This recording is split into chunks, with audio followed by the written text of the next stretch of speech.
ससा पाळण्याचे फायदे जाणून घेऊ. ससा पाळण्यासाठी कुशल मजुरांची गरज नाही. ससे मुख्यतः मांस आणि लोकरीसाठी पाळले जातात. बाजारात त्याची मांस उत्पादकता इतर सर्व प्राण्यांपेक्षा जास्त आहे.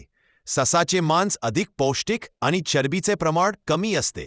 त्यामुळे लठ्ठपणा, हृदयविकार, उच्च कोलेस्टेरॉल, उच्च रक्तदाब, मधुमेह आणि कर्करोग इत्यादी आजारांमध्ये फायदेशीर आहे. एक ससा 35 ते 45 दिवसांत आपल्या पिल्लांना जन्म देतो आणि ही पिल्ले 4 महिन्यांत बाजारात विकण्यास तयार होतात, ज्यातून त्यांना चांगला नफा मिळू शकतो.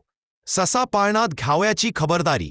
ससे पाळण्याच्या ठिकाणी स्वच्छतेची विशेष काळजी घ्यावी. सशाला वेळोवेळी चारा व पाणी देणे गरजेचे आहे, जेणेकरून त्याची वाढ चांगली होईल.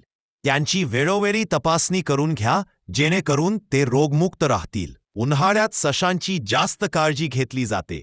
शेताच्या ठिकाणी उन्हाळ्यात योग्य मानले जाणारे तापमान 30 अंश असते.